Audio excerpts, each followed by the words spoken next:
for Sentinel-2 satellite imagery that will help also to discover more high-resolution data when you combine geological mapping and remote sensing scenes in some of your area of interest. And it has 4 different channels, all deployed to the web portal. They are not downloadable, but you can use it as a visual aid tools to guide you with, for example, structural and outcrop information that combined with geological maps. So these are all layers that we have integrated into our web portal, and they are mostly all downloadable, except the environmental data from MIWA, Ministry of Environment, Water and Agriculture, and DMR data till we get the permission and authorization to get this information downloadable to investors. So they can search in it, as we will have a look in it later, and they can indicate some information for exploration or even mining licenses acquired from the MMR.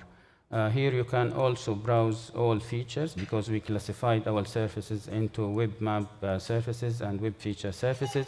So you may also acquire them by selecting any one of those layers and have it displayed on the web portal application interface. So as we said, it's very wide area to move on and also to search. So we have implemented 5 different ways to search on data on the NGD based on the highly demanded information we usually serve our clients and investors with. So you may here make a query, for example, on copper commodities on the Kingdom of Saudi Arabia, and then you get to make some classification on your search of the commodity, and to go deeper to obtain some detailed information on that mineral occurrence, and display it also accordingly within the web portal. So this is the result of the copper localities in the Kingdom of Saudi Arabia, and it has about 578 localities. You can go to each of these locations and look at the information that are hosted within the NGD, including the licenses that have been granted by the MMR, as you see in there. And full information has been also displayed as we organize it with the licenses department. So you can get into another also location where you have information in it, where I am selecting the record there, and you can see the comprehensive information of almost 50 attributions displayed to investors, and you can browse all the technical reports that attach to each of these mineral occurrences, and you may then send a request to get this information to you immediately via a link. We'll send it to you from the NIC. Then you will get it, and we'll show you. We have done almost 90% of the conversion of the paper reports and maps into a digital format.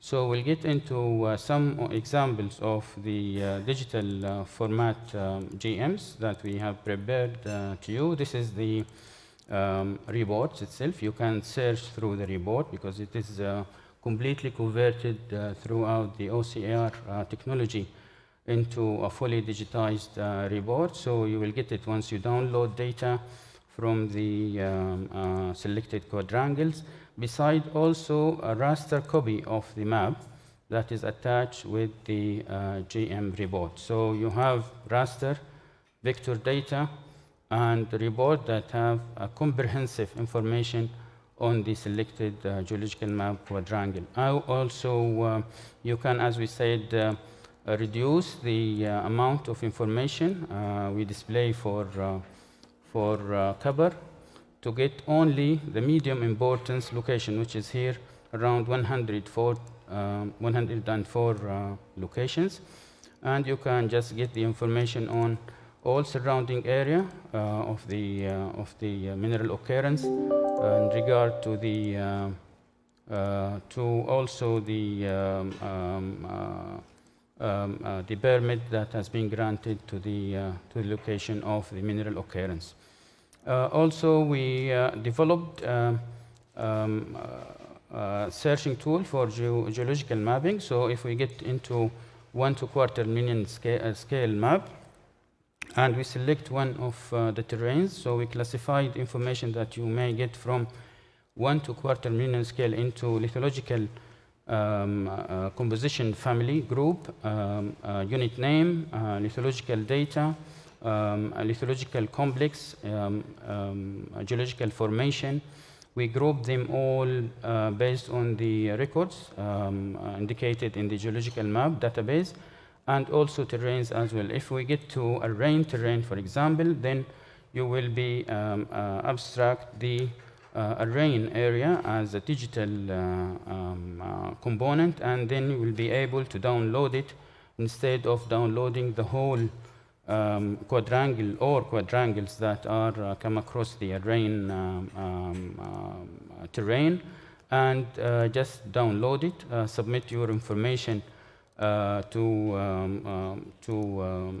SGS to download data, and then you will get it in 2 different ways. So you will have it within the browser cache and the browser area of downloading here.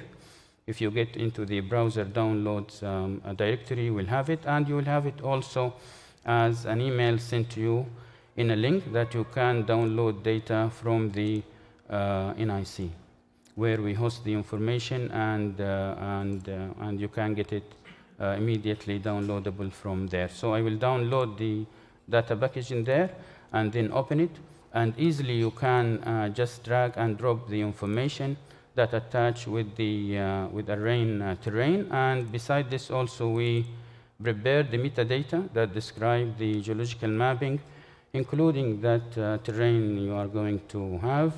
And this metadata classified into 3 main portions. The first portion is describing the geological quadrangle itself. And the second portion is describing the way we capture the information and store it within the NGD.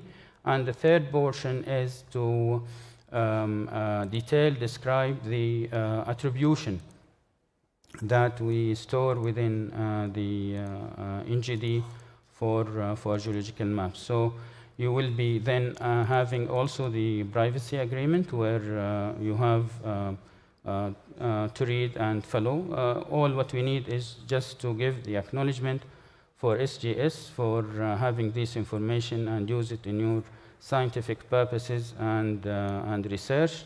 And this is what we only need from an investor to apply. So then you go to any software that you use for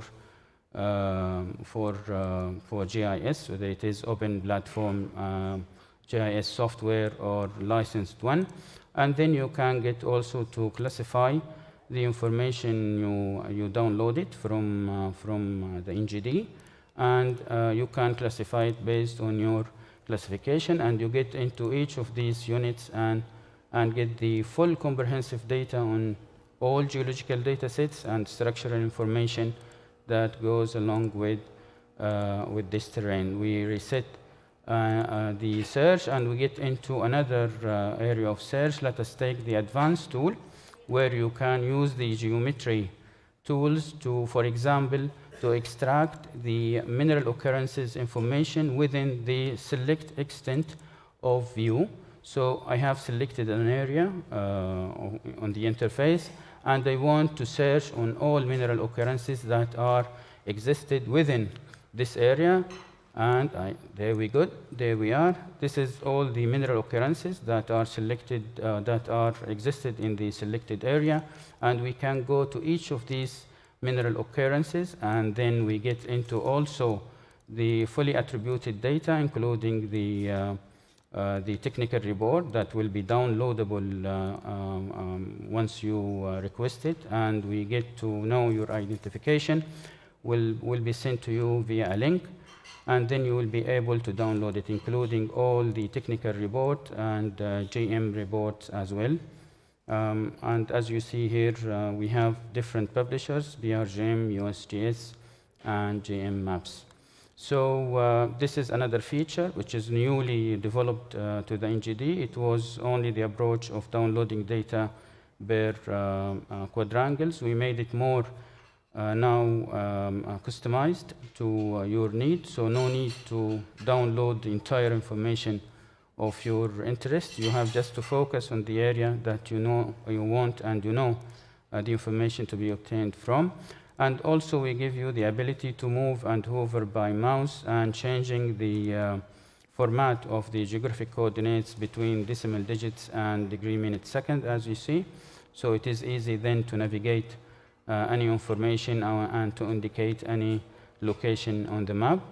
We'll also use, for example, geological map. We'll go again to 1 to 250,000, and we can get one of the rock family, for example, metamorphic rocks that are existed within the entire 75 sheets of the geological maps. And this is a new approach to obtain all the information that related to your criteria or to your search needs. So no need to download the entire information on the geological maps for the 75 quadrangles. You just have to focus on the groups, family, lithological composition, or any component that you need to abstract data on it. So you can download it as well into your desktop application. You can change also the view to combine it with the mineral occurrences information data. So you will have the distribution of this kind of the metamorphic rocks, and you can indicate all the mineral occurrences that are located within that type of lithological composition. And here we can return it back to geological view. We have also another view for geochemistry exploration, and we'll get to it when we get to download data from the portal. So we'll get back again to have a look on the other features that we have developed newly. So as we said, we have categorized the 5 major highly demand components on the portal and brought to you all the results on the bear your selection. So you may change also the scale of geological map and get into any family group, lithological composition, formations, and then you deploy the information on the web portal. Also, you can select some borehole type from different projects, or you can also display them based on the type of the borehole and have them all deployed on the interface of the web portal. You can also ask for the mining licenses projects, for example, and we'll select here, for example, exploration projects that are especially granted for, let us take gold, and then search, and it will give you on the search result all the granted licenses that acquired from DMMR, and you can plot on top of it also the mineral occurrences data. Let me change the view into the main one, and then we can here have the mineral occurrences information in it. So if you get to focus in one of these locations, so you get to it and you get info, and within the info you will have all the information of the license, when it has been granted and when it will be finished, and the company that acquired this permit, which is Ma'adin in our case. So you can do a lot of search based on the classifications we made. It is very easy to use, very easy to extract information and manipulate it into your third-party software, and you can combine multiple layers as we will see later with the option of downloading data. So with downloading data, you may select an area of your interest, and then let us use first the geological quadrangle grid, and then let us first some of our data sets to be download on the map. So as we assume that you need to get information on some quadrangles and download data for the complete geological data sets. So let me choose the entire data sets that we have and start to draw a box on the area that you need to download the entire information based on a quadrangle approach. So we'll select, for example, and you have also the ability to download 3 quadrangles per attempt.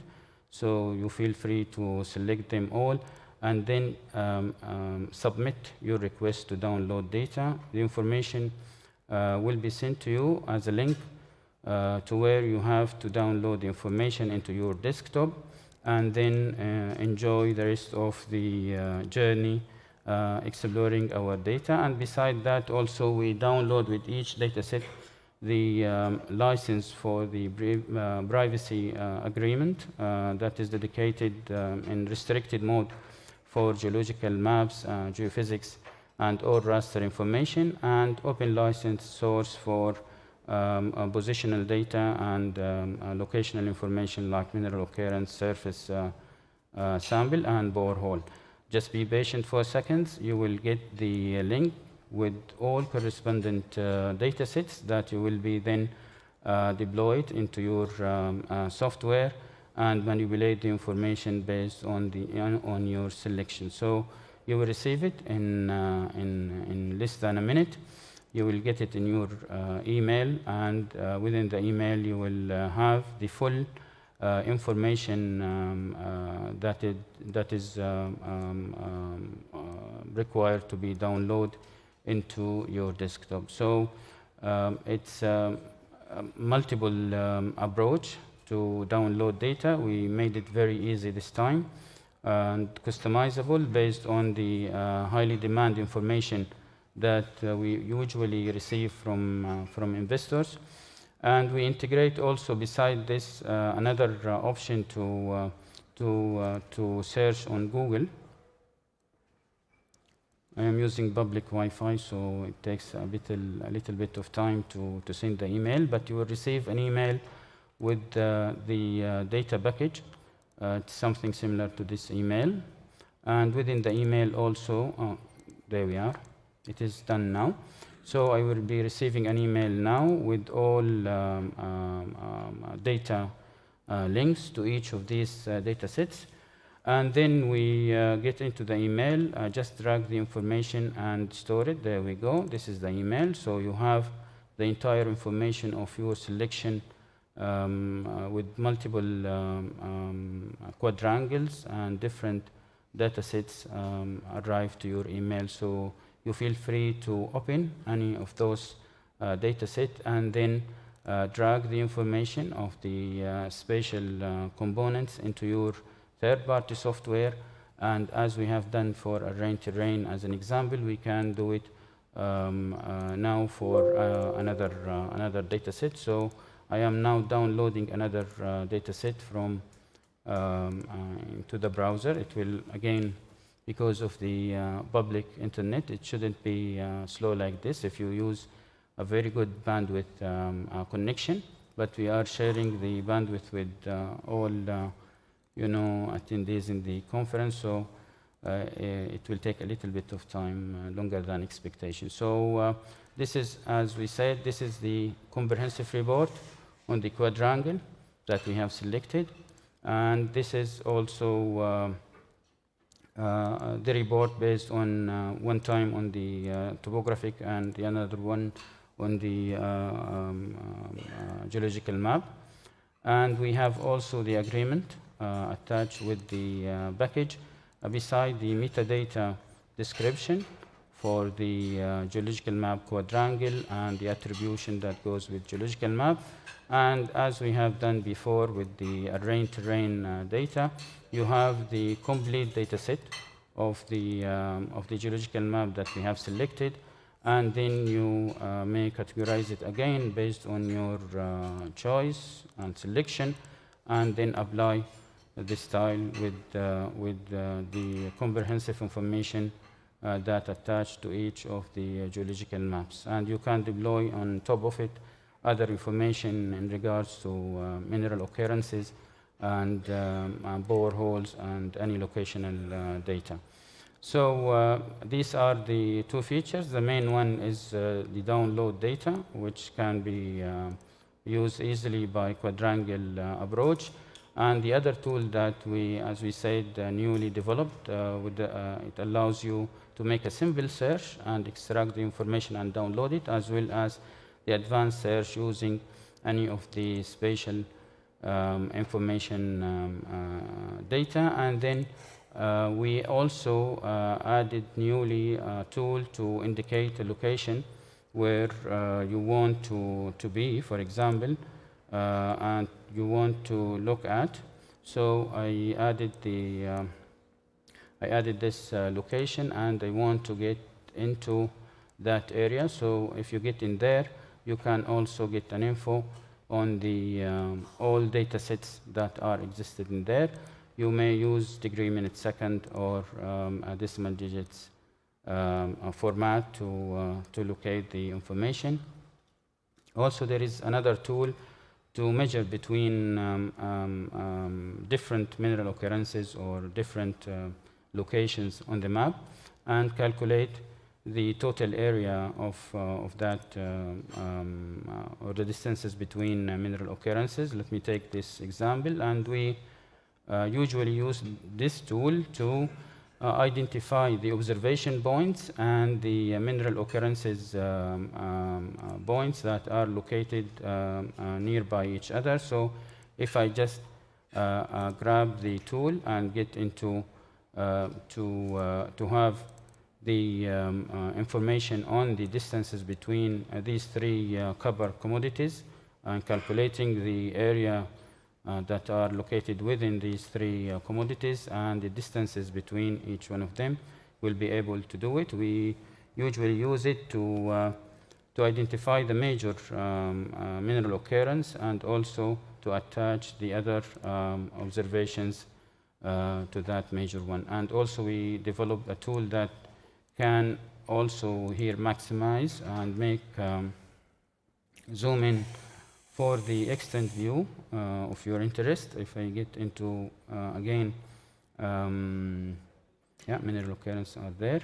So if I get into the map again, you can here zoom in based on your selection, and you get focused on the area that you are interested in, and you can get back again to the full screen view of the portal interface. That was the main session for the practical part of the portal, and here is statistics that shows the increment of our visitors to the web portal since the first release of the services in 2019. We were receiving hardly 100 visitors a month, but now number of visitors are exceeding 1,000 per month, and that is about 600 times more than the first launch of the services. However, we expect also to receive plenty of visitors to our web portal after developing the new features that you have seen. It's very useful, very easy to use, very easy to download and manipulate data, yet we are expecting to receive plenty of information, huge amount of data sets for geophysical exploration, geochemistry, and geological mapping that covers by regional geoscience program, as well as the national core library that will be added to, for the time being, for 8 strategic projects in the kingdom that are mainly dedicated to rare earth elements exploration and base metals. They will be soon released and deployed in the portal. Also, we'll develop the notion of shopping cart, where you can grab all your data sets and put it in the cart and then download them all for free of charge. And again, all our services are given to you for free of charge. Feel free to download as much as you can data and practice with our data sets. And also don't forget to get into the survey. We made a survey. Once we get the email to your inbox, you get into the survey, and from the survey you can get into sending emails for us, and also fill the survey form. It won't take from you almost 5 minutes to be fulfilled. And then this is the way we also grab your attention and also get your feedback on our services.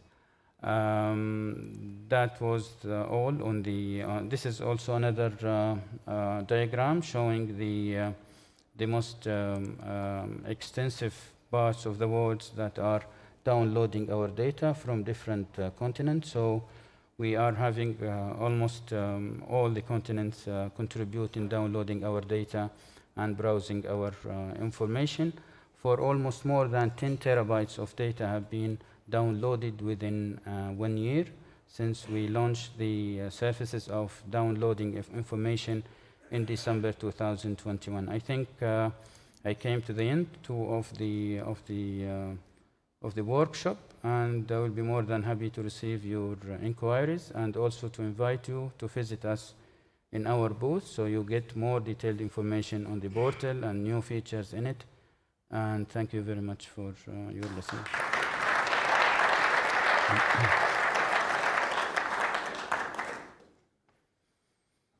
Any questions?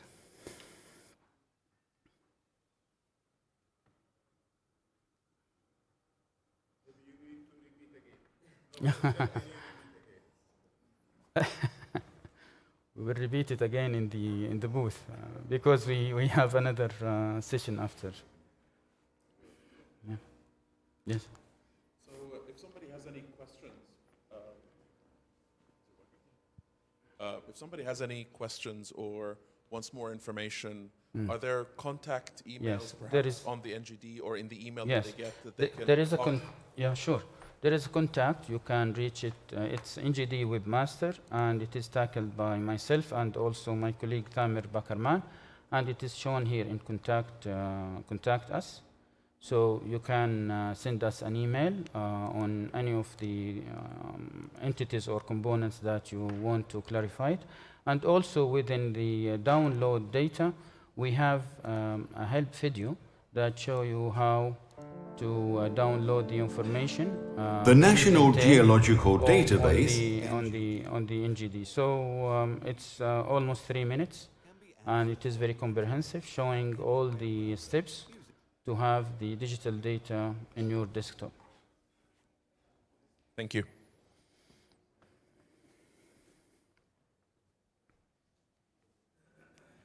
Any other question? There?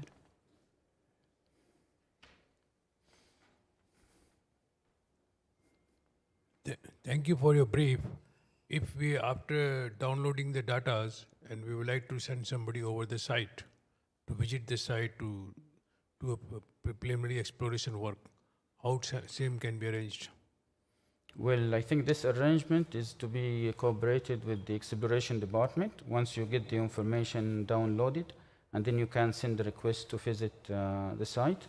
And I think they will arrange a visit to you at SGS. Mr. Nasser Al-Jahdali here can provide you with more detailed data about your visit and the preparation to go to the site.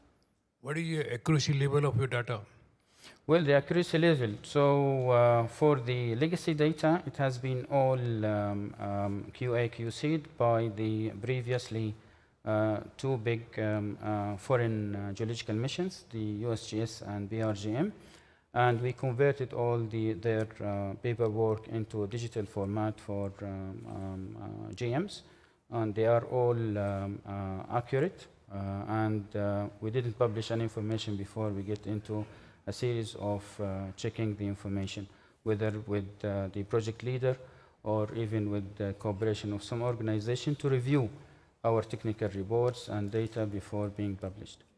So these data has been captured by satellite, help of satellite?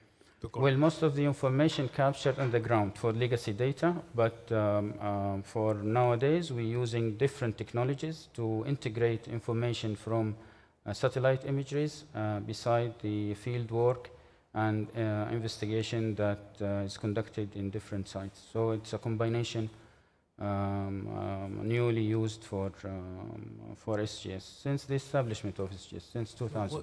So most of data first you start with satellite and then you this is an approach. Physical survey also of the site. Sure, this is the approach we used also in uranium and thorium exploration in the kingdom.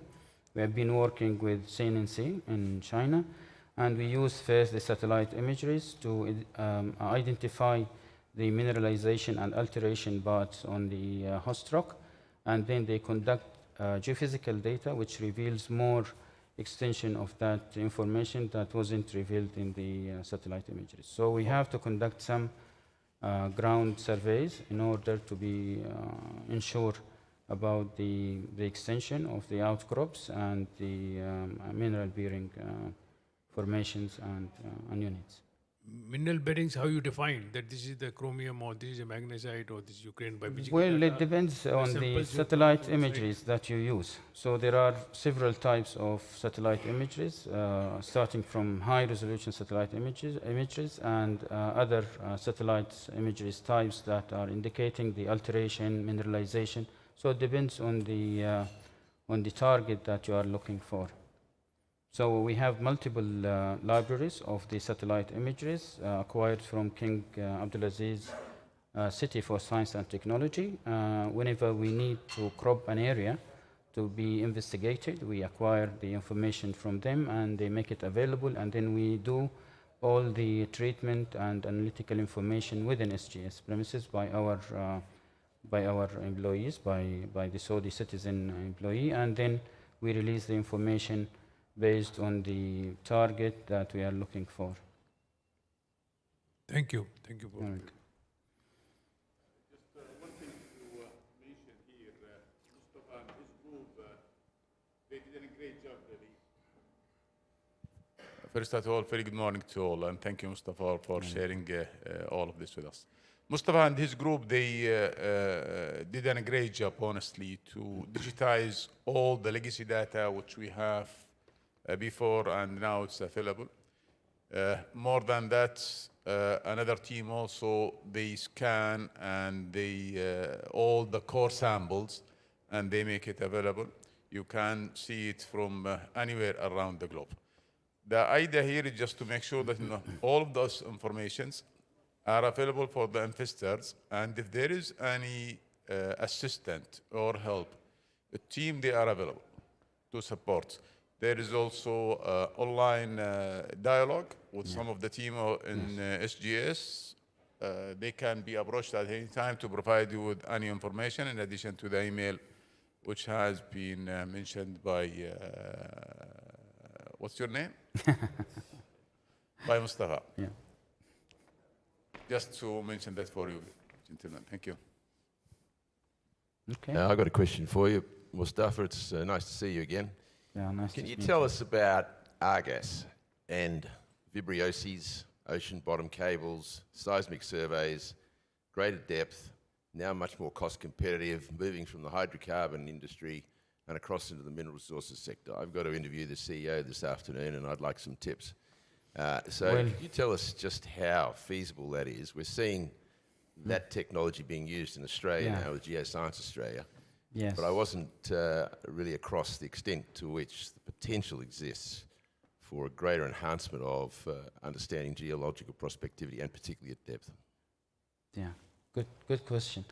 For all the surveys that we have conducted and also inherited from different organizations and also conducted by several companies, we sort them into reports. So you can get into the reports and get more information about the objects or the component that you need to get.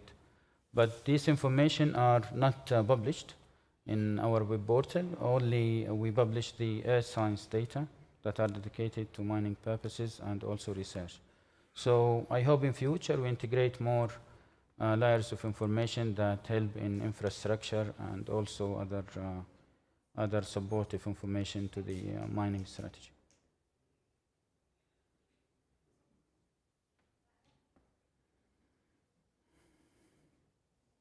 Okay. Is there any question?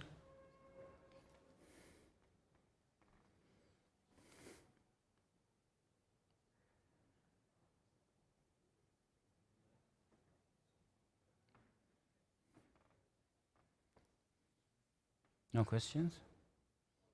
Unless you want to see again the way you download data from the internet, we still have almost 15 minutes.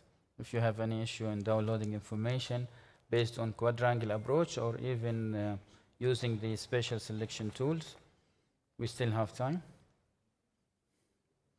And we hope to get your feedback by sending us an email on the surfaces after you practice it.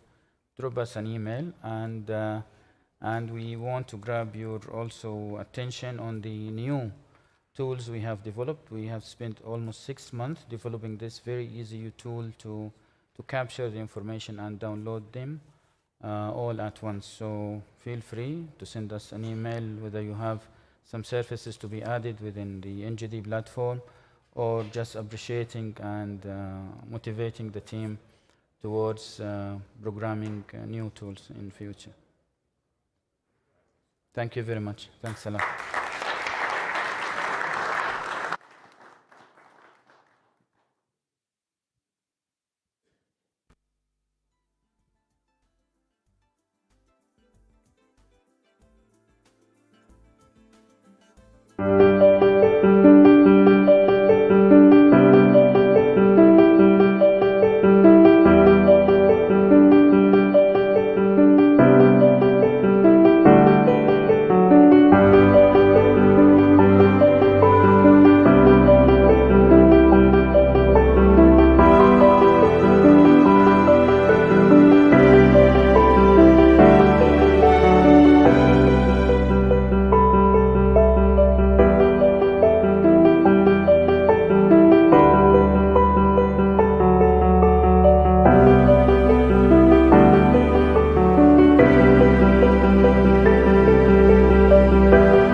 welcome.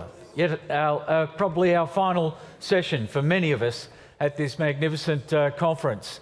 And what a great conference it's been. And my name is Richard Morrow. I'm the chairman of the Melbourne Mining Club. I'm all the way over here from Victoria in Australia. And I'm thoroughly impressed with everything I've seen. I'm sure you'll all agree with that. I'd like to thank the Kingdom of Saudi Arabia for putting on such a magnificent conference. It's a true credit to us. I can't wait for next year already. I'd also like to thank our sponsors for today's event, because these things don't happen without our sponsors. A key message from yesterday that I picked up in the plenary session, it might have been Mark Bristow of Barrick, was the importance of a robust junior exploration and development sector. Without it, the big guys just aren't interested. You in this room, the little, well, not little, small, ambitious explorers, shall we say, are the lifeblood of this industry. Certainly it's the case in my home market in Australia, and the juniors do drive what's happening at the big end of town. Small companies can move faster and run lower cost programs. Easier, fewer decision makers. We all know it. We need our smaller exploration companies driven by our entrepreneurial businessmen.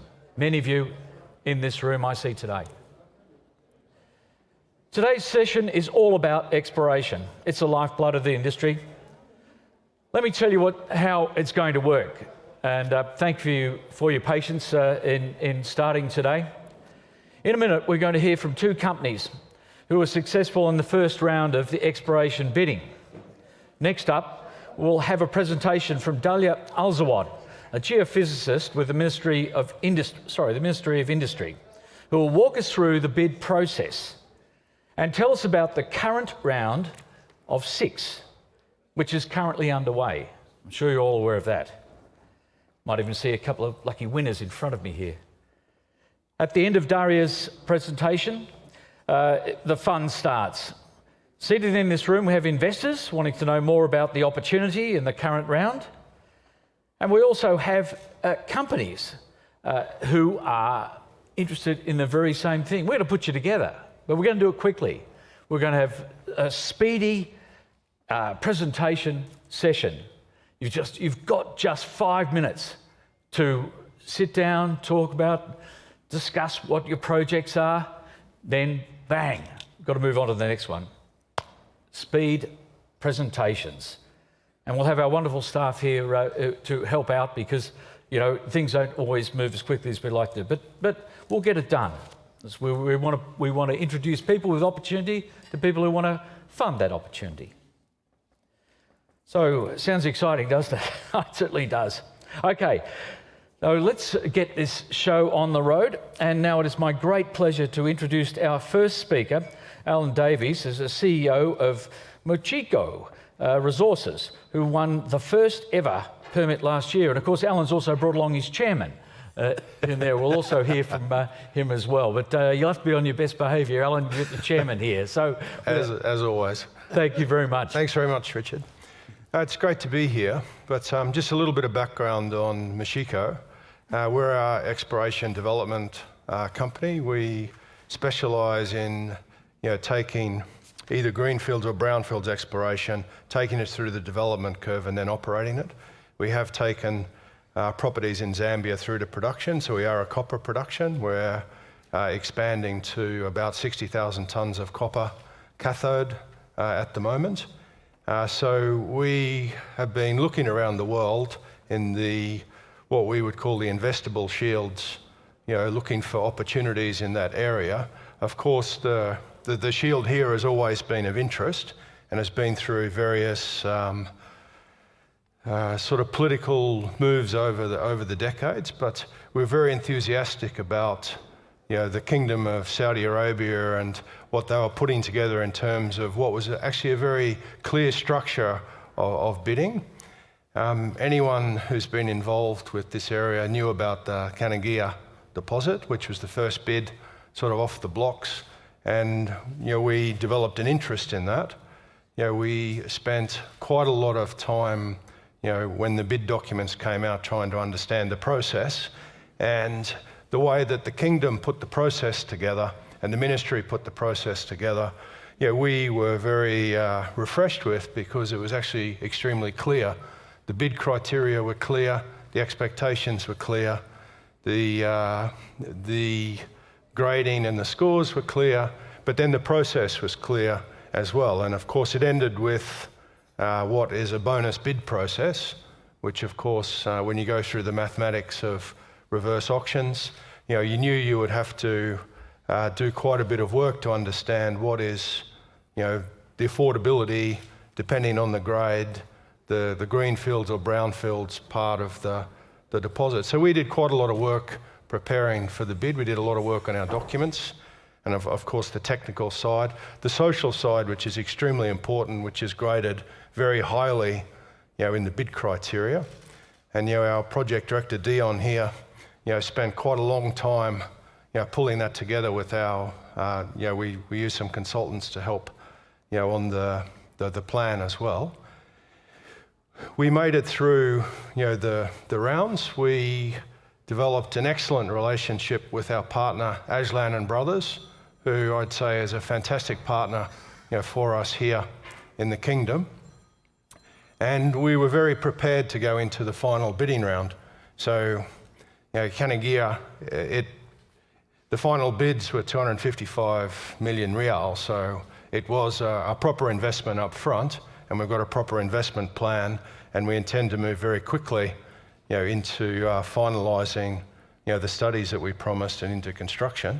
So we've been extremely pleased with the support we've got from the Kingdom and the ministries, the Ministry of Investment and the support, the financing support and the clarity with working with the government. So we're sitting here very enthusiastic about the program we're moving into, and we're interested in a couple of the other potential rounds coming up. But I would say that from an organisational perspective, we also do have our hands full, and we intend, on behalf of everyone who intends to participate in the Kingdom's program, being the first winner, we intend to outperform our obligations so that it's seen as a success not only from a bidder's perspective, but the whole program seems like a success. So we're very committed to that. Peter, do you have any? No, I just think we are very impressed with the whole system that we have had to deal with over the last nearly year, and we really look forward to being in a position to bid for other projects. But the most important thing is that we now get our boots on the ground with the project director there and the rest of the team, who I think will be starting down on site. About 6 of them will be out in a week, and the whole thing is now we've got the momentum going. So that's very exciting from our point of view, and it's something that we look forward to coming back and seeing it develop over the next few months. Alan, you're not listed on a stock exchange at the moment. How does this sort of play out into future changes in your capital structure or listing, or do you think you'll stay private? Or? Well, the good thing that we've been able to develop is Peter and I started the company through its early stages, and we did some private rounds after we were sort of up and running. So we've got a very supportive shareholder base. I mean, clearly we had thought about a listing over the course of last year, but when you sort of move into the convolution of factors that happened, we decided not to progress with that. We are in production. We're producing copper. We're fully funded for what we're doing. We're fully funded for what we need for the KAICC project. So we're not needing to list, but it's always something we think about. We're very interested to see how it develops here with the Kingdom's stock exchange, because I know that there's a lot of investors here in the Kingdom and elsewhere who'd like to invest in what I think would be one of the flagship projects in Saudi as well. So we've got an open book. There's no decisions made, but we've got options ahead of us. And priority commodities that you would target? Well, we love copper, we love base. Clearly on the EV transition, our core skills are sort of developing and processing with the metallurgy and taking it through to product. So we're also looking at the zinc and copper smelters down at Yanbu, with Ajlan, our partners. So we're, I wouldn't say totally agnostic on commodities, but in terms of processing base and EV type materials. Well, you're first out of the gate, so this whole room will all have their eyes on you over the next year or two, and we certainly wish you all the very best. So thank you very much there, Alan. And we'll move on now, if we could, to Alistair Smith. He's Technical Director of Alpha Exploration, also a winner of a permit in the recent bidding. Of course, you're listed on the TSX. Alistair, how did you find the process, and what can you tell us? Well, we're not actually, we hadn't won in the bidding round. We certainly were interested and we were involved in the Carnegie round, but really I've been asked to talk about the prospectivity of the Arabian-Nubian Shield. And so I'm going to do that very quickly for you, so bear with me in terms of what I believe. I've been operating in the Arabian-Nubian Shield for 20 years as an explorer, and I've had some real success here, and I want to sort of impart some of what I've learned over the years. So first off, I'm going to take you on a very quick journey that actually takes billions of years. So where does the commodities that most of you are interested in here are gold, copper, lead, zinc. Where do they come from? Well, they come from the stars. So, gold is actually formed, the kind of physics involved in generating gold as an element, you get in the collision of neutron stars.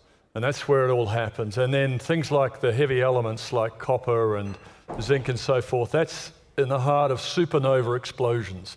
So people think this stuff comes from down in the bowels of the earth. It does, but it didn't start there. It starts in the stars, it condenses into the planet, and then you have these shield areas, as we call them, and they float around and they occasionally collide. About every 500 million years, they'll come together.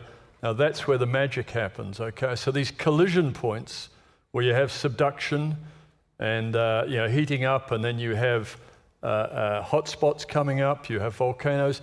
That's how you get the stuff. The heavier elements, when they come together from the cosmos, form the planet Earth, they go down deep. They're not at surface. So you've got to get them up to the surface. And as an explorer, we need to find out where these collision zones are. Well, you're in a zone here. The Arabian-Nubian Shield has been undergoing collision zones for several generations, from the Rodinia to the Gondwana supercontinents forming and then pulling apart. So as an explorer, if I want to be really successful, I could go to Australia, and I've worked in the West Australian Shield, I've worked up in the Mount Isa region as well. I can come to Africa, I can go to Canada. If you go to those places like Australia and Canada, they've had excellent exploration geologists working for 100 years or more. All the really easy stuff has been found, okay? They do have massive endowment, and there's hundreds of mines operating in those two big shields. If you look at the Arabian-Nubian Shield, there's that many operating modern mines going at the moment. There are, there are thousands of known occurrences and ancient mines and so forth. But in terms of modern operating mines, there's like that many. So if you want to be successful as an explorer and a mine developer, the big ones and the easy ones to find are in the Arabian-Nubian Shield. So why hasn't it been explored the same as Australia and Canada? It's not because of the prospectivity, it's geopolitical reasons, which is all changing. So Saudi Arabia now is really, the government's putting its shoulder behind really developing the hard rock industry. And that's just fantastic because you've got stable government here. Eritrea, where our company Alpha is involved, is exactly the same in the sense that I'm talking to the same Director General of Mining from 20 years ago when I first went there. It's the same person. So stability is important. So these are the key things. You want to be successful in finding a mine? The things that you first need is a stable jurisdiction. After that, you need a mining act that is stable and unchanging, because you've got to have a runway of 10 to 15 years to start exploring, make a discovery, develop it, do the feasibility, get a mine built, and then start mining. So if things are moving around in that period, it's very difficult to get enthusiasm for investment. So that's a very important thing. The other thing that you've got to remember that you're involved in mineral exploration, and this is very hard for many financial people to really get their head around, is that you're involved in financial industry is involved in wealth creation and development. So you want to build real estate, you get the right materials, you go to the right place, you build buildings, and you make a profit. In mineral exploration, you're in the business of wealth discovery, all right? The thing's already there. You just got to find it. That's quite different to the development and wealth generation from that. So, you say to yourself, okay, there's not a linear process here between, you come into Saudi Arabia, for example, to go and find a deposit. And you come and you say, I'm going to put $100 million for the first 12 months into exploration, and that means that we're going to find 5 mines. That's not how it works, all right? There is not a linear relationship between the money you put in and your success as an explorer. There are many other things involved that are actually more important. One is, wherever you're looking, the deposit's got to be there. You can have the best team in the region. If it's not there, you're not going to find it. So that's very, very important. Now, what's happened with us as Alpha Exploration, we've focused on Eritrea, for the last 5 years. We started out with a 1,000 square kilometre area. We have made 3 discoveries in just over the last 2 years. And that's a porphyry copper gold, a VMS, and an orogenic gold. That is almost unprecedented for one junior company to have in one license area. And I mean, the results we're getting you can look us up on the stock exchange, are very, very good. And so I just sort of want to make the point to you that this is the place to be for the next 50 years, really, when you compare yourself to the other big shield areas around the world. And it's because it's largely unexplored. The porphyry copper gold was sticking out of the ground. It was completely undocumented in Eritrea. I deployed 9 geologists to do a regional soil sampling program. I didn't deploy field assistants, I deployed geologists. They stumbled over it. And it's sticking out of the ground. The same with our VMS, the Goslings there. They stumbled over it. You can't do that in Canada now, and you can't do that in Australia. They've all been found. So if you want to invest and have the best opportunity for success, the Arabian-Nubian Shield is the place to be. All right? Wow, I think that really sets the tone for where we're going to go next. On that, thanks for that, Alistair. And it's certainly, what do you think, reflecting that back to your shareholders, what's coming back your way? I mean, share market for junior explorers not the best at the moment, but what feedback are you getting back, if I could ask? Well, they're very impressed with our success rate. Yep. There's no question about that. The general questions that come up with us are jurisdiction. So they say, you're in Eritrea, and so the perception of somewhere like Eritrea, the perception of Saudi Arabia, the perception of Egypt and so forth. If you're outside that, if you're in the West, and that's where we have been in the past trying to raise our funds from, it's often very negative in terms of the international perception. But when you go to these places and you live there, it's fantastic. So, I've tried to sell Eritrea to people that know me very well, and they're, yeah. And then they actually come and visit me, and within a week, they're just, wow, we had no idea. I mean, to give you an example, just in terms of what people's perception is and what actually Eritrea is, Asmara, the capital city, it's on the World Heritage Site, the whole city, because it's an Art Deco just wonderland. It was built by the Italians, it's been preserved. To walk around Asmara city is fabulous, and it's the safest place in the world. And I come from New Zealand, and I can tell you that, and so it's the perception of corruption there. There is no corruption. I've worked in Tanzania, I've worked in other parts of Africa, and so I came to Eritrea with all kinds of preconceptions. Well, it's not like that. Now, it will be the same here. So you've actually got to go to these places and then experience it. I've lived the last 18 of the 22 years in Asmara, because I like living there. It's great. Well, that's a great endorsement. Well, thank you to our company, the people on the ground, the people that want to be on the ground. And now let's sort of get more inside the process itself. And can I now call to the stage Dalia Al-Zawad, a geophysicist with the Ministry of Industry. Here she is at the back here. If we could get you up here, and we're going to hear some of the more technical details of the proposal, the legislation, and how it's going to work. So please, a round of applause, if you would, for Dalia. Thank you. I move that.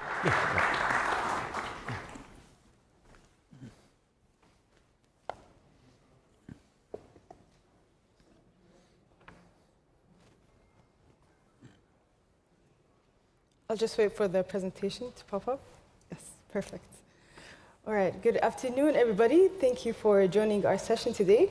My name is Dalia Al-Zawad. I'm a geophysicist with the Ministry of Industry and Mineral Resources. And today I'll talk to you about our exploration licensing grounds.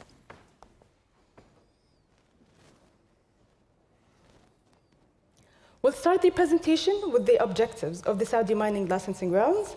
Secondly, as you all know, the Kingdom successfully awarded 2 licensing grounds last year and is now putting forward 6 additional licenses to be finalized this year. محدد, بير عمق, إردانية, جبل الصهايبة, حديد, and جبل تساس.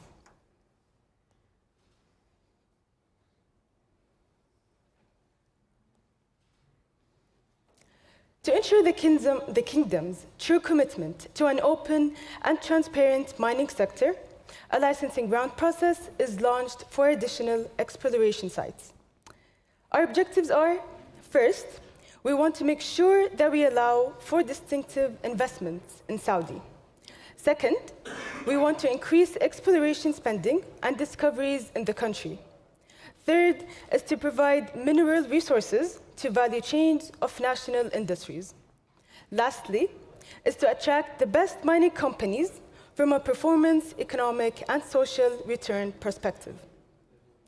The 2 principles who guided the development of the licensing ground were first, transparency and competition, and to collaborate with mining players to ensure their feedback is received and addressed. The Kingdom offers a differentiated value proposition for mining investors. First, in designing the new mining law, the Ministry of Industry and Mineral Resources cooperated with leading local and international organizations and relevant government stakeholders to ensure that we have a world-class mining regulations.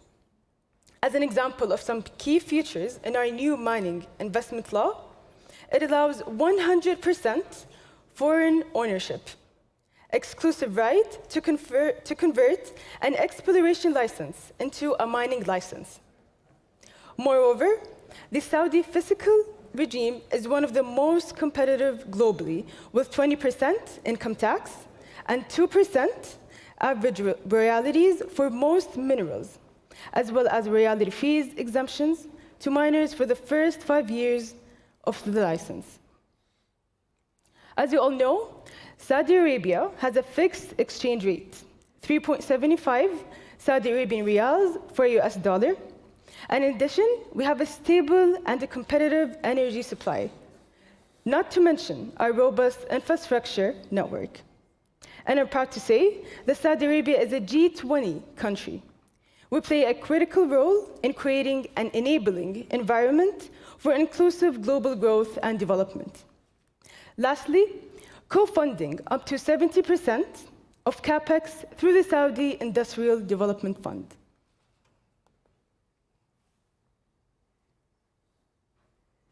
Moving on to the licensing grounds in Saudi Arabia. First available license is Muhaddad. Muhaddad is located in the beautiful Asir terrain. It's about 80 kilometers away from Bisha city. Muhaddad is my favorite because it has 4 major commodities: copper, zinc, gold, and lead. The site covers 139 square kilometers. And now, for the exciting part, their previous work. In the late 70s to the late 80s, till the late 90s, Rio Phoenix and BRGM discovered and explored the site. More than 1,000 meters was drilled, three ancient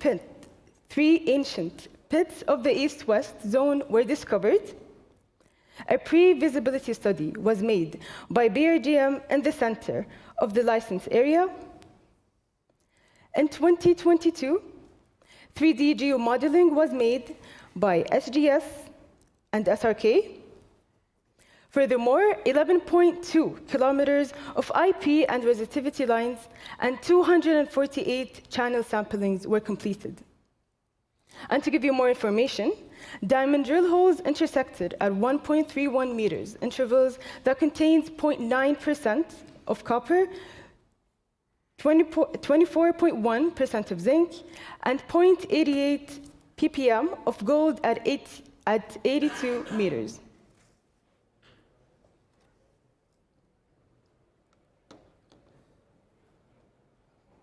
Next comes Bir Amq. Bir Amq is 187 square kilometers in size, located in the mountainous Hijaz terrain. It's approximately 60 kilometers away from Mahd city, just 5 kilometers away from the Jabal Sayed mine, and also close to Damar, which was the second license we awarded last year. All of this should give you an idea about the commodities in the site. Well, you guessed it. It's copper, zinc, and gold. In the mid-60s to the late 80s, Rio Phoenix, BRGM, and USGS discovered and explored the site. This resulted in magnetic, IP, and resistivity lines. Three mods were discovered, 1,600 geochemistry soil sampling, 2,500 meters of diamond and percussion drilling, detailed geological map at a scale of 1 to 100,000. And it's worth noting that diamond drill holes intersected at 0.35 meters intervals that contains 1.4% of copper, 0.4% of zinc, and 4 meters of 20 grams per ton of gold at 244 meters in depth.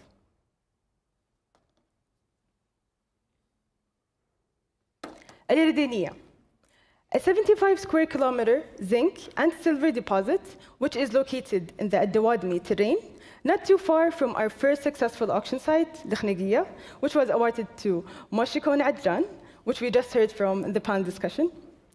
Moving on to the previous work, Rio Phoenix, BRGM, and USGS discovered and explored the site. EM, SP, and ground surveys were conducted. 16 mods were discovered, 42 trenches and 31 drill holes were made, 900 meters drilled.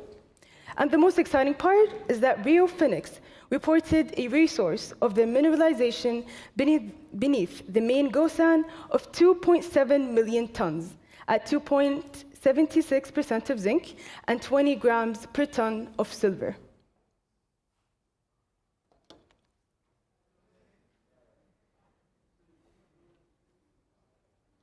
The fourth licensing round is Jabal Sahaiba. It's the largest license in size so far, covering a vast area of 283 square kilometers. It's about 10 kilometers away from Tathlith city and less than 45 kilometers away from Hamza mine. Zinc and lead are the major commodities in Jabal Sahaiba. Rio Phoenix estimated an inferred resource ton of 140,000 gradings of 2 to 3% of zinc.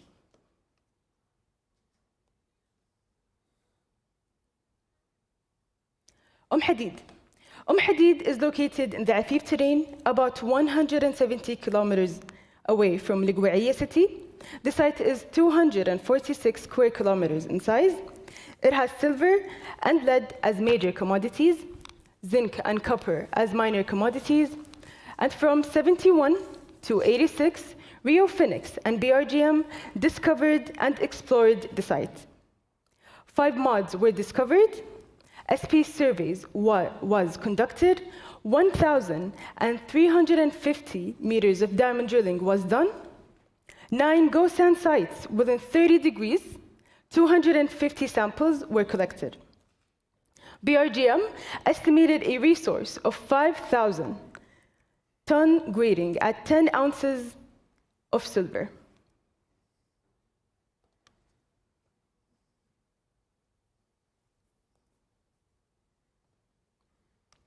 Our last exploration licensing round is Jebel Tsas. Some interesting commodities in the site, iron and vanadium. This license is in Al Rayyan terrain. It's about 45 kilometers away from Al Amar mine. From 71 to 86, Rio Phoenix and BRGM discovered and explored the site. 3 mods were discovered, stream sediment sampling was collected, magnetometer survey was conducted, 6.6 million tons of 50% magnetite iron. The major magnetite mineralization lies in a zone about 3 kilometers long and from 300 to 1,400 meters wide.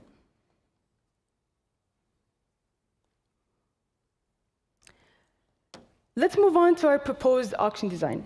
We do have a clear and simple instructions to follow. It starts with the registration to get in contact with interested investors.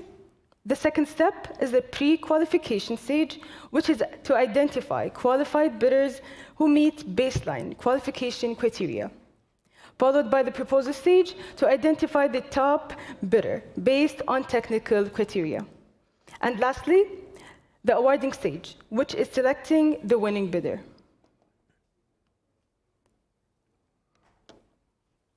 We invite you to take a short survey to verify your eligibility to qualify from Haddad and future licensing rounds.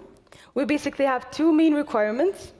First is technical requirements, a minimum of 20 years of cumulative experience of exploration staff, at least 1 greenfield or 2 brownfield projects, base or precious metal exploration experience, VMS or similar style mineralization experience, minimum of 1 advanced project, 2 pre-feasibility study.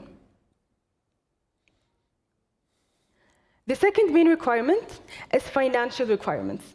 Minimum of $5 million of company net assets, minimum of $500,000 spent in exploration in the past 12 months, minimum of $500,000 access to funds for the first 3 months of the project.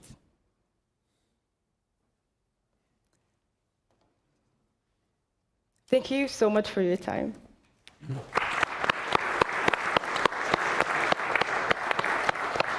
Thank you, Dalia. Quite an interesting bidding round there, and I can tell we're all very excited to get to know, first of all, we're going to get to know the people on our table. Then we're going to, in 5 minutes' time, I'm then going to ask the miners to stand up and move to the next table. You've just got 5 minutes to get to know all the vital things. The miners on table 1 will go to table 2. Table 2 will go to table 3. And we've got our good old traffic police there, Andrew over there, and the team that will help us out. So bear with us, but we're going to get this this speed presentation thing happening. Please also take your water with you, otherwise we'll have a great big pile up of bottles. So, okay, you've got 5 minutes. Take your water with you. Your time starts now. Shall we go and... Yeah, thank you. Take...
Good evening, and thank you for also calling me Khalid Al-Falih, which means now I am Minister of Investment. So,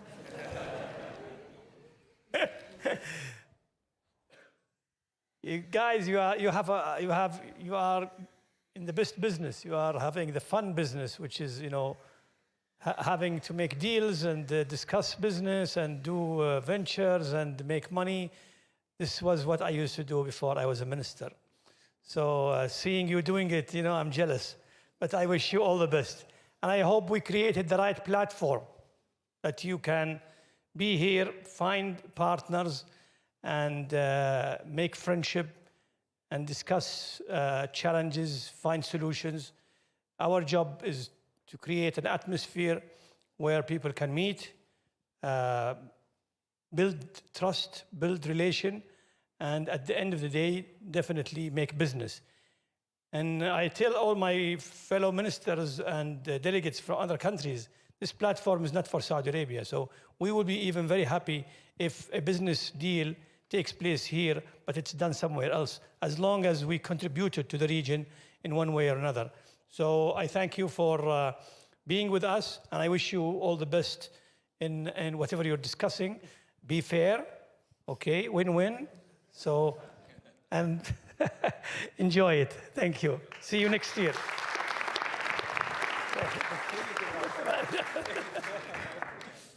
Thank you very much. Thank you very much, Minister. Well, what are we waiting for? Let's do this one more round after this. Let's finish this round and do one more round. You've got about a minute. Thank you.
attending. Actually, our topic today is about future of talent in mining industry. We will have an introduction, a very quick introduction about myself and Ma'aden, where I work, and the purpose of the workshop, the roadmap or expected outcomes, and the workshop discussion, which we will go through deeply about the talent management challenges and solution and recommendation. The purpose of this workshop, we have actually two objectives. The first one is about to go through the challenges that we have in terms of talent development and also talent attrition. These are the two main topics that are really in this time we are suffering from in our companies, especially under the presence of the new companies, the new technologies, the new attraction, and the new retention of the companies. The milestone, we're going to go through the introduction, and after the introduction, we'll have some information about talent management in mining industry, and then the talent development attrition. We will divide it into two parts. What are the challenges in talent development, and what are the challenges in talent attrition? And what are the solutions and recommendations we're going to have in this workshop? Expected outcomes, as I mentioned earlier, we'll have some recommendation and solution for the attrition and the talent development. Introduction, this is a brief about me. My name is Saleh Al-Nizi. I have a master's degree in strategic management. I have over 23 years experience in HR development, HR management, all of this stuff regarding the HR. So I'm always saying my heart is divided into two parts, part for HR development and part for HR management. I am ICF certified coach. I am CIBD instructor, the first Saudi to be certified as CIBD instructor in HR. I am also a consultant from Berkman. I am KPI certified practitioner, ILM certified leader. My current role in Ma'aden, I am talent management director, and also I'm working for my own business as HR consultant. A very brief about our company, Ma'aden, the largest multi-commodity mining and metals company in the Middle East. We have three main products: the phosphate, the aluminum, and base metals and the new minerals. Our vision in Ma'aden is to be a sustainable mining champion with a global presence.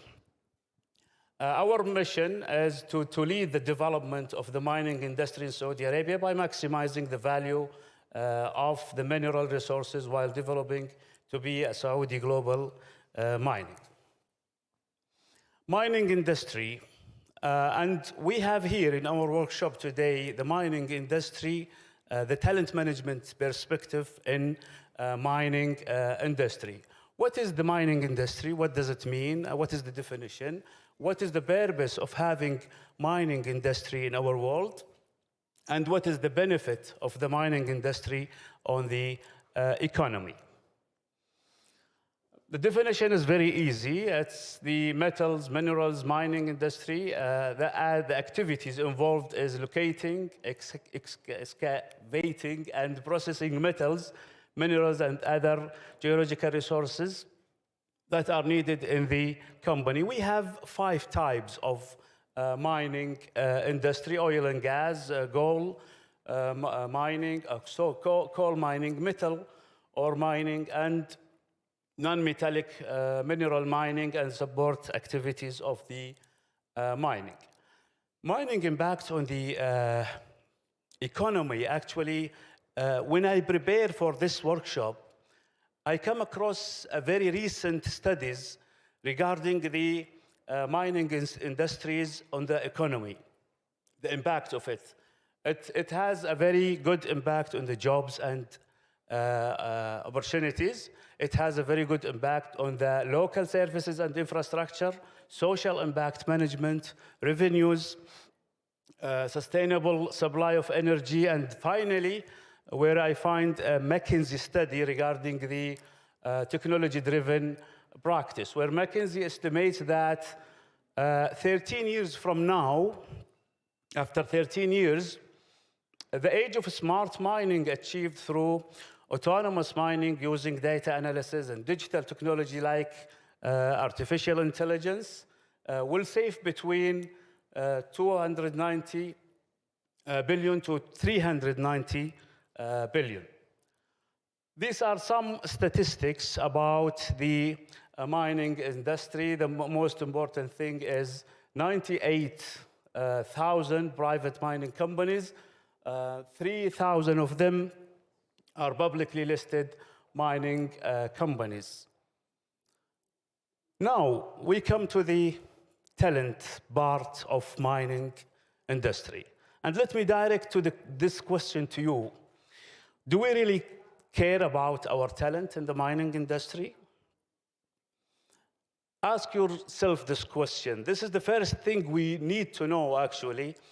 Many companies in the mining industry, or let's say in the industrial companies or market, they assume or they claim that they care about talent in one sense or another.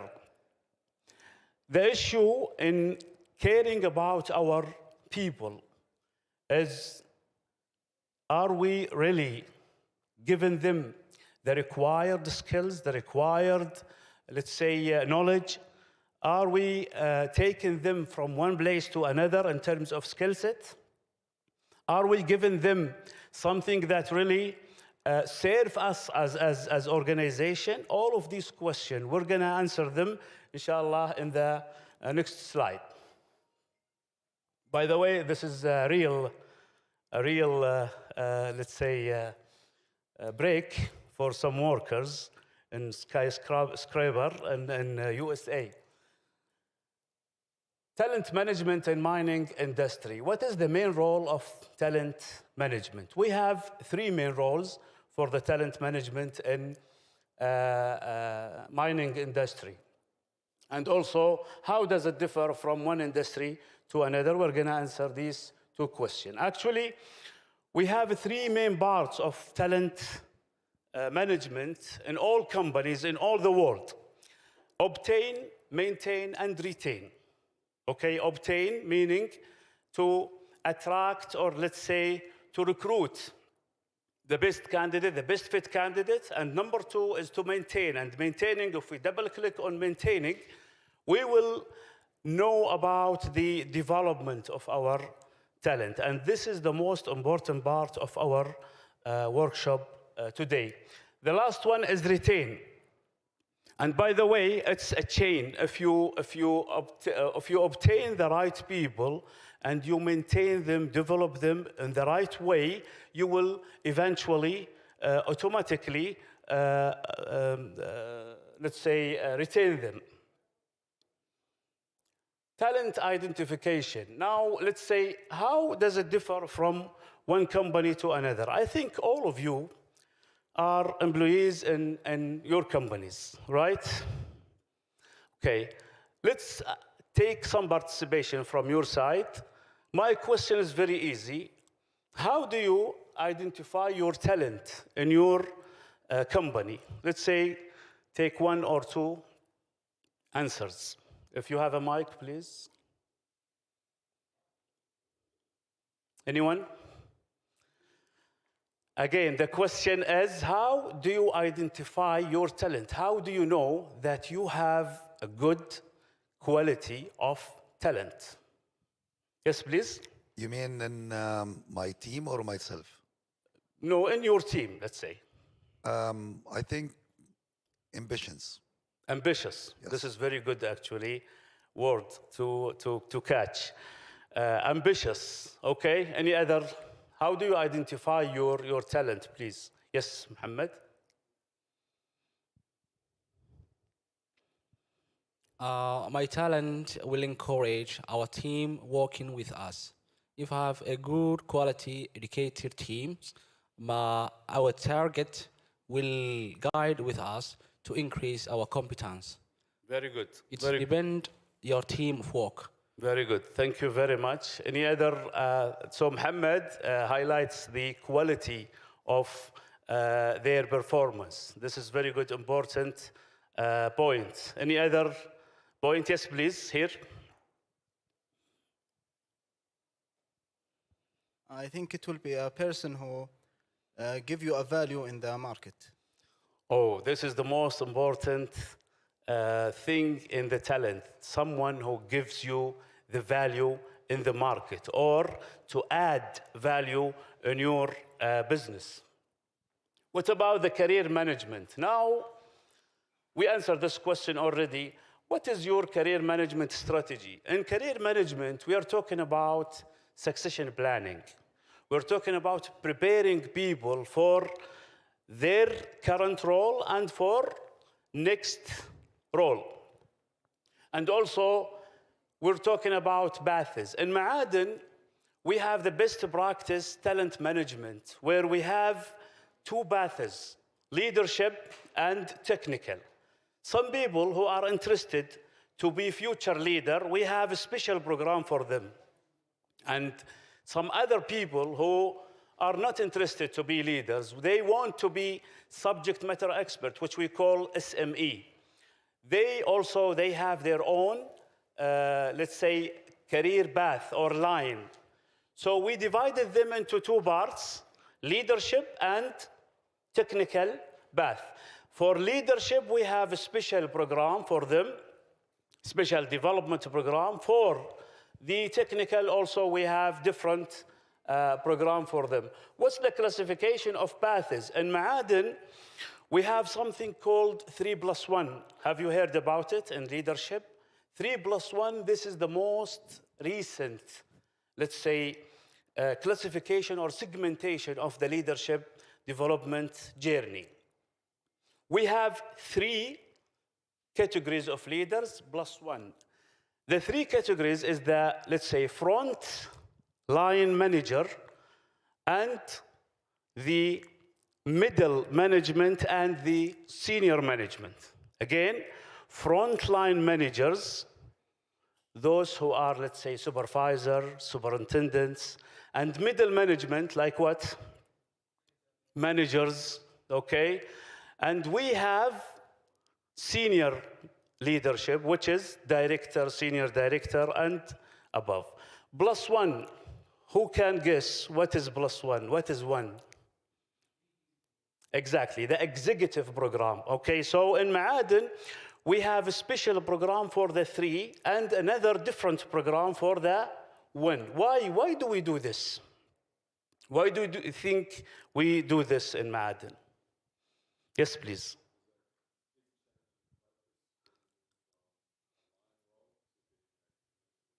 Very good, thank you very much. Yes, if you can repeat it just for people to hear you.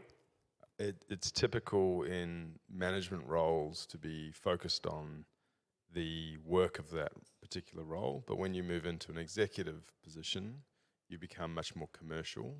Typically in a place like mining companies, there are very few people that are actually commercial in the organization. Exactly. Thank you very much. Actually, we're talking here in the executive role, we're talking about different role than the others, because these, let's say, segmentation or the 3 classifications that we have in leadership, these has special competency, like in communication, in strategic thinking, in all of this stuff. While for executive, we focus on making the company, you know, the 3 levels of leading: leading self, leading team, and leading organization. In executive, we are dealing with leading organization. So we require special competency. What is the competency required for executive people here? We need special strategic thinking skills. We need analytical skills, which is a very advanced level. We need also decision-making, strong decision making, okay? The third point, what is the development strategy? In Ma'aden, we have used the 70-20-10 model. Have you heard about this model? It's, I think, well known. If I develop you, for example, I'll take for Mohammed. I just met Mohammed. I don't know him before, but I really, my pleasure to know you. Now, I want to develop Mohammed. Mohammed is one of my employees, for example. If I send Mohammed to the best course in the world, Mohammed will get only 10% of his required skills. So how many left for Mohammed? 90%. Now with the 90% divided into two, 70 and 20. 20, we call it learning from others through coaching, mentoring. While 70, if I give Mohammed now the best training course, this will be 10%. 20% learning from others. I will assign some coach or mentor for Mohammed to help him doing his, let's say, development plan. This is not enough. If I do it perfectly, I only give Mohammed 3%, 30% of his development. So the 70%, who can guess where can I develop Mohammed in? Yes, please. Exactly, thank you very much. From doing the actual work, we call it on-job development or on-job training. He should do everything through the job itself. We call it, in Ma'aden, we call it 3 E's. 3 E's meaning education, which is training, exposure, which is mentoring and coaching, and experience, which is learning through training, learning through working.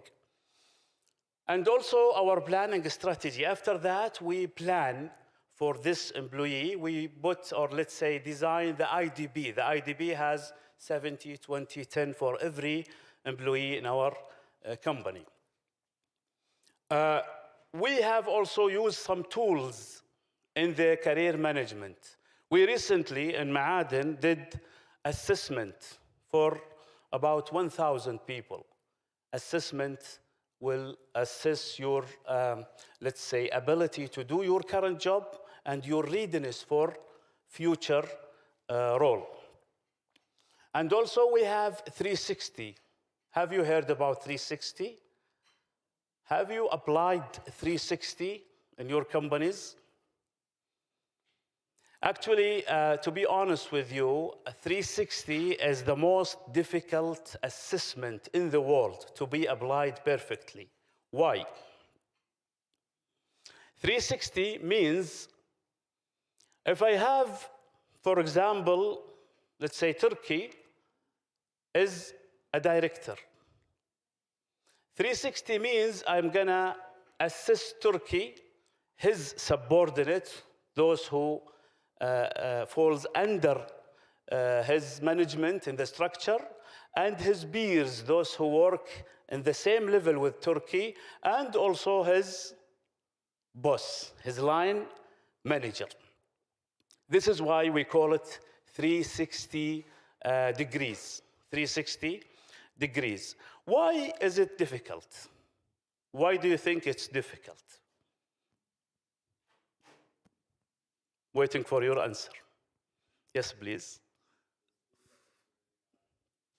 Exactly, because feedback is very hard for people to give. We have some, let's say, cultural issue from giving feedback. Sometimes we don't accept it from anyone. I accept it from my manager. I accept it from my brother, from my friend, but not from my subordinate, right? It's not always accepted. So that makes it very difficult to apply. However, we did a very great job on Ma'aden, and honestly speaking, the best in the market response for the 360 assessment was 60%. We in Ma'aden achieved 88% response by, a very intensive follow-up with the employees and the cooperation and with the collaboration of every department. Any questions so far? I'll make it very, very quick for you. There are some trends in talent management. You know, after coronavirus, we have changed some regulations, some policies, procedures. The most important thing is the remote and the hybrid work environment. Diversity, equity, and inclusion, where we have different nationalities, different gender, working all together. Also, some statistics I will not bother you with. Companies with very effective talent management reported 6 times higher total returns. This is the most important point here I want you to highlight. Companies with very effective talent management strategy reported 6 times higher total returns. Now, what are the challenges in talent management? And this is the essence of our workshop today. What are the challenges? We have 2 challenges: development, how can we develop people, and the talent attrition. People are leaving companies for a very simple reasons. What are the reasons? We're going to go through them one by one. For the development, what type of development do your employees need? For example, if you have, let's say, a plan, what is your required skills to cover? What is the gap you need to cover in your company? What determine your need? How do you know that this is my need? Yes, this is what I need in order to prepare me for future. And also, what tools can be used to fill the development gaps? Can you list 3 or 2 at least? Now, the first question, I will make it simple for you. The first question, what type of development you need in your company? You remember we divided into 2 parts. We have technical and we have leadership, right? So what is the type of development you need in your current job? I'm waiting for your answer. Technical. Very good. Why do you need it?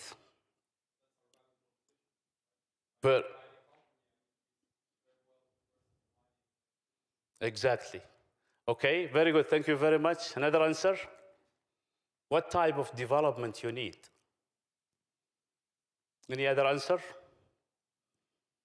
No development needed? So you are okay?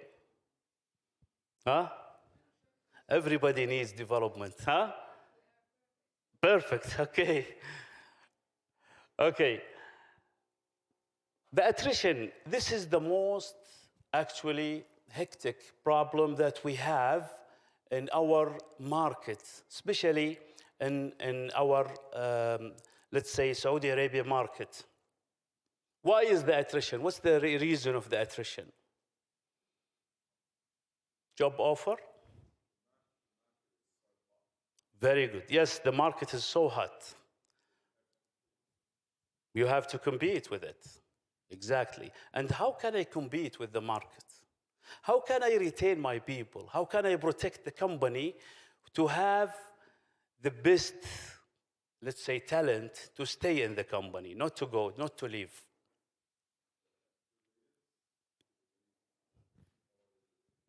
Okay. Very good. Okay, look at the last question. Thank you very much for this valuable points. How to mitigate and reduce the attrition? How can we mitigate and reduce? Let me ask you a question before this. Can we stop attrition? Impossible, right? Impossible to stop attrition. But we can what? Reduce it, or let's say mitigate it. Okay, how can we mitigate the attrition? Meet the market, very good. Meet the market in what? What sense? Huh? Benefits, compensation and benefits. Very good.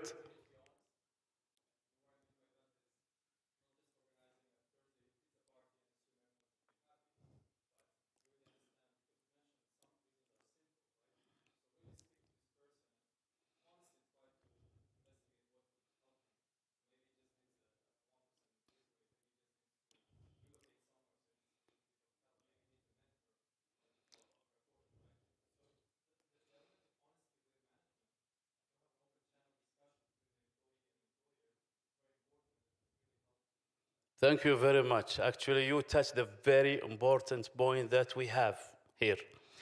I used to work in onboarding team. And we in onboarding team, we do some analysis for people leaving the company. And I sometimes sit with the talent who is leaving and ask some, I have some surveys, some questions to ask. And this is my statistics, my own statistics. During 1 year, about 60% of them are leaving due to work environment. And when you dig deep on the work environment, sorry to say that, it's a manager. You know the definition of work environment? What is the definition of work environment? It's everything. It's even the office. The design, the setup of your office, okay? Whether you have the right tools in your work or not, whether you have the right team in your job or not. 60% of people leaving because of their managers. They say, I'm not aligned with my manager. I don't like to work with this style of leadership. 60% is very high percentage that really, as a result of people leaving their companies. So as a result of that, what can we do to reduce this attrition? That is only the attrition that is resulted from the management. What can we do here? What is the solution, you think? Yes, please.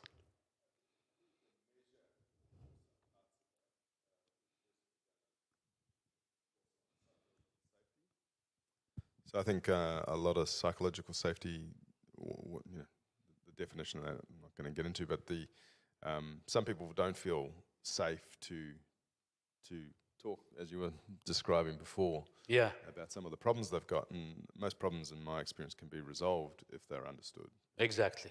Thank you very much. And we have another, anybody else wants to participate, please? Okay, we have another reason, another important solution, which is developing management to keep their people. It's not only, as a manager, it's not only giving instructions and that's it. This is not management. It's not only asking people to do the job and evaluate them. This is not management. There is a good saying that goes, smart leaders who makes leaders. Okay, so the smarter leader who can make leaders. So if you leave the company without making the, let's say, the second line of your position, it's your failure story. If you prepare people to replace you while you are working, this is a successful story. Get the point? Very good. So some reasons, I will give you some example just to conclude. Some reasons for attrition, huge workload affecting the work-life balance.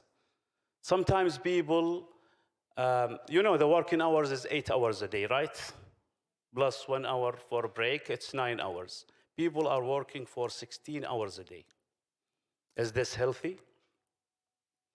Is this good? No, it's not. I remember 6 years ago, I was working with a company without name. I will not name the company, Sadara Chemical Company. I was working there, and Sadara Chemical Company in a remote area, very remote area. So I was going from home to the company with my colleague in one car because it's 100-kilometer distance. He is workaholic. He claims that he is workaholic, and I am a very aggressive life balance employee. I will not allow myself to stay 1 minute after the working hour. This is my previous, not in Ma'aden, previous company. And that day, our work ends in 4 o'clock. And we were staying until 5:30. I will never that situation. We were staying at 5:30, and not our manager, the director. It's 2 levels between us. The director came. He was around, and he came and he found us. My colleague was very happy to show our director that we're working. And I wasn't happy. When our director came, he said, "Oh, what made you stay at this late time?" My colleague said, "Well, we have, a lot of work, and we have to finish it." He said, "Look," I never forget his message. He said, "Look, if you stay after working hours, my impression about you is that you have a bad time management. So if you have a good time management, you would make yourself finish all the tasks required from yourself during the working hours." So I'm inside myself, I said yes.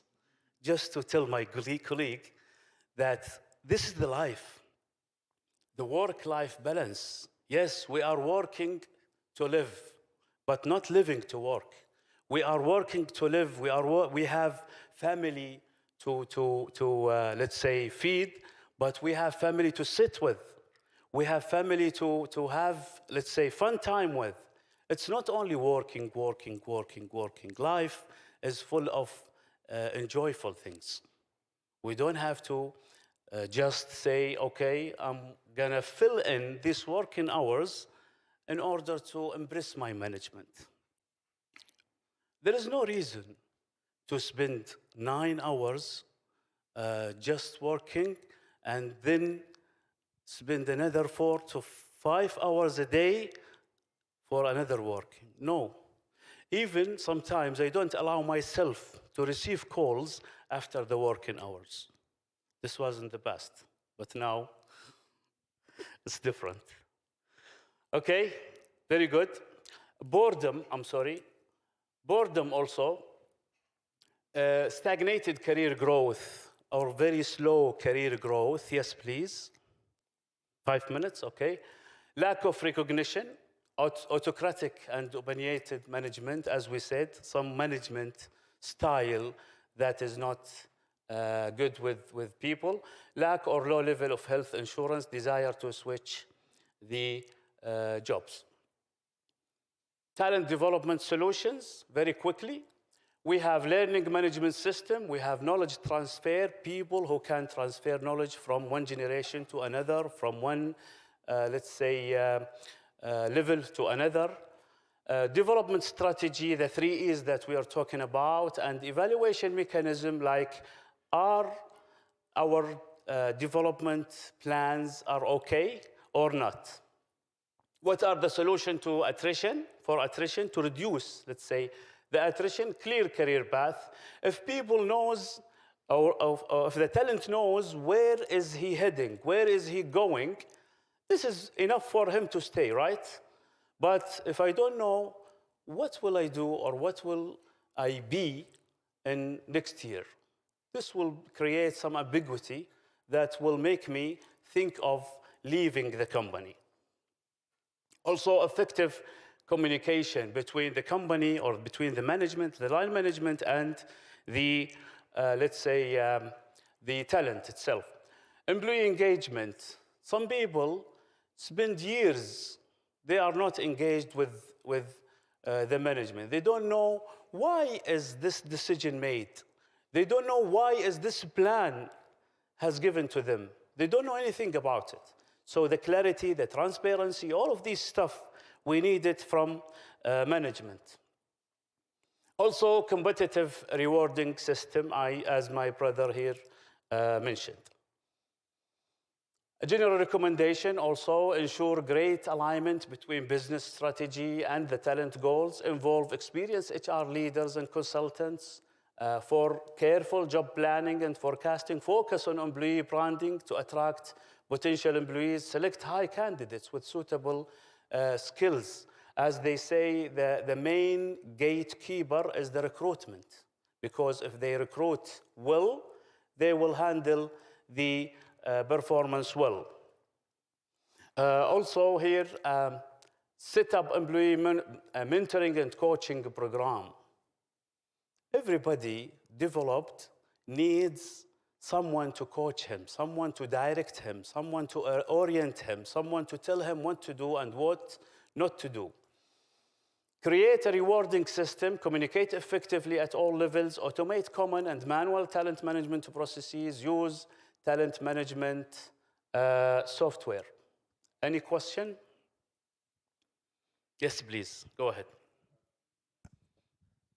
What's your view about the need for high quality middle managers at Marden, and where you're going to find enough of those to build the capability of the organization to meet the objectives you've got?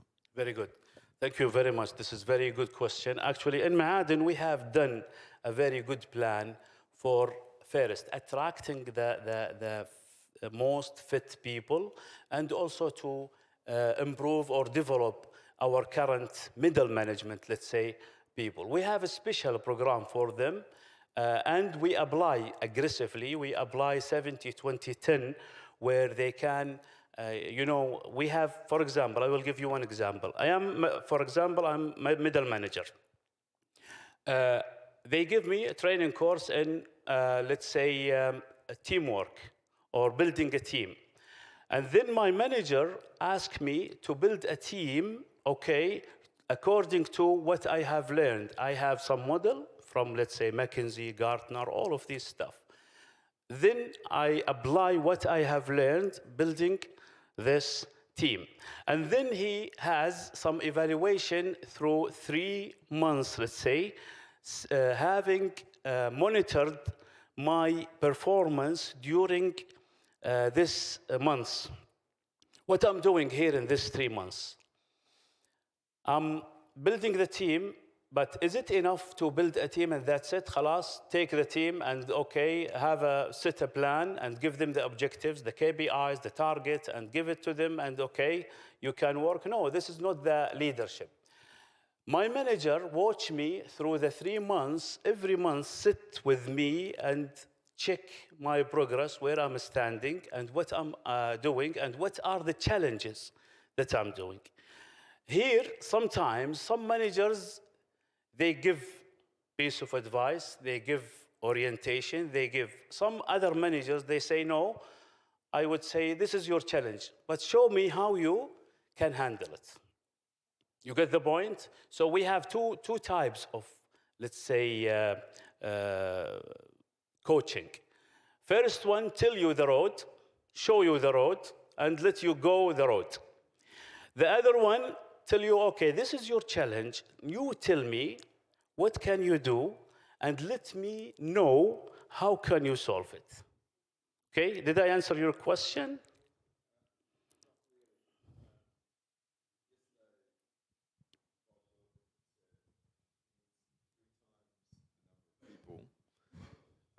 Three times the number of people that he has right now in order to be able to meet his objectives. Yeah. That's a lot of people. And the mining industry is hot right now. And no one can find those people. Not in Western Australia, not in South Africa, not in Mongolia, Kazakhstan, nowhere, right? So to build a team that's 3 times the size of what you've got right now is a very difficult thing. And I know that there's a Saudiization objective as well in there. I was recently at Jebel Sayed. What I saw at Jebel Sayed was great Saudi managers that had learnt a lot from really good expat bosses over the last 5 years or so. And so I was impressed. I thought, this is excellent. This is exactly what needs to happen. So what I'm interested in is, how do you find expats who are in a hot market to help develop the skills necessary to mine safely and productively in this country? Okay. We have a specific, job description and job evaluation. We have a specific mindset required for doing a job. If we don't find it in Saudi Arabia, and by the way, let me tell you something, we as talent management, we are not the one who is responsible for the Saudization. This is talent acquisition. The talent acquisition is different from talent management. So for us, our main role is to develop the right people. And by the way, we really capitalize on the diversity.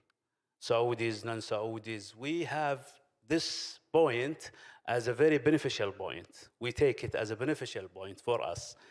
As you said, yes, that we have a hot market. This is the talent acquisition role. But our role as talent management, we identify what is required from this role and what is the job specification, and then what is the let's say, qualification, experience, education required for doing this role.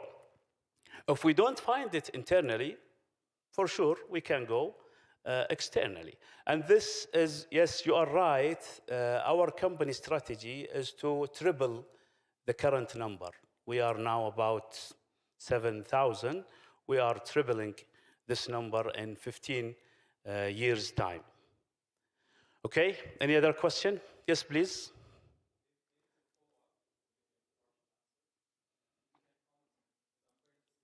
That's okay.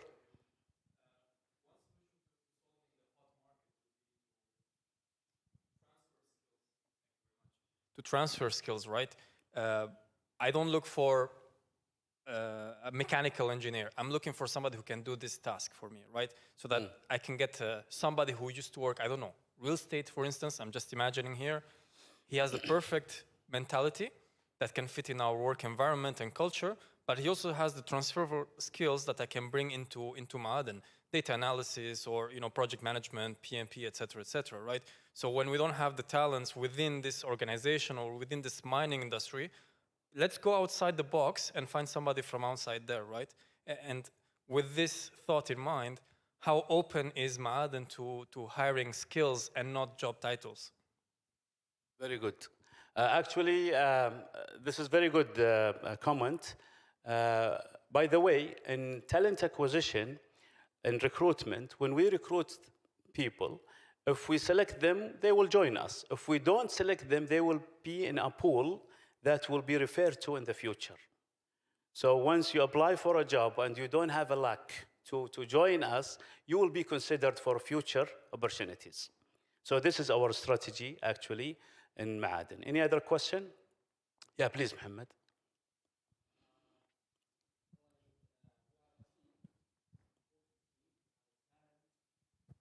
To reach at the maximum demarcated area, like a mining sector.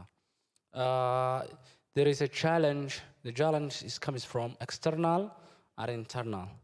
So which one is hinder that our talent is internal challenge is hindering our talent, or external? Which one is bigger hinder our talent? Maybe you understand? Okay, yeah, very good question, actually. SWOT analysis, what's it all about? It's about internal and external, and how to deal with internal and external. There is a specific plan to deal with internal challenges and specific plan to deal with external challenges. In Ma'aden, we have some internal issues, like, for example, we have sites, it's scattered across the kingdom. Some people, they don't like to work in remote area. So this is, how can we solve this one? We have many, many programs for them. We have done, let's say, a remote area allowance, and we have classified that allowance into 3 parts: normal, remote area, a very far remote area, a very, a third, let's say, level of remote area, very, what do we call it, excessive remote area. All of these are solutions to keep people or to attract people to work in the remote areas. Actually, what we are facing here, people who are working in the site, looking at people who are working in the offices, I'm sorry, 1 minute. Looking at people who are working in offices that they are not doing nothing, right? They are just sitting in the office, they have fancy food, fancy office, fancy place, everything is okay for them, and we are doing our job in the, weather and the climate issues. We have some rotation plan. We sometimes, if it's applicable, we rotate people to go for the sites and for the offices. And this rotation has many purposes. Number one is to give a chance for people to see other environments. Some people, imagine it, some people, when they come from the site to the office, they didn't like it. And they ask to return back to the sites. Why? Because the sites has some facilities not in the office. One of them is the rooster. You know the rooster, the schedule, the shifting time.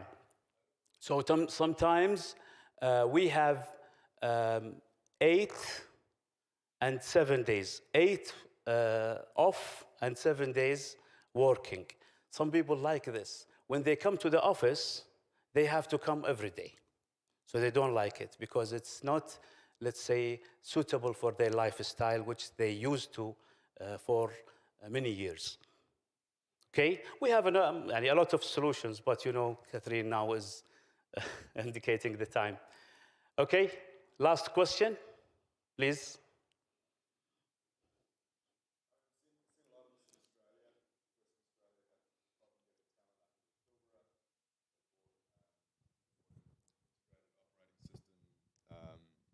Remote operating centres in Perth so that they could reduce the need for skills out on the site. So I haven't seen Martin doing that yet, but I imagine that would be a thing that could be done in the future. But you would need better comms, you'll need all sorts of different things in order to be able to it's in the plan, yes. It's in the plan in the future, yeah. There's lots of ways to do that, but it's not easy to just turn it on, right? Exactly, yeah. Thank you very much. Okay, I would like to thank you very much. This is my Twitter account, LinkedIn account, and email. If you just need anything, please contact me anytime. I would like really to thank you for your participation, for your attendance, for your time. And inshallah, we can say that we provide you with something new, at least in the mining industry. Thank you very much. Thank you.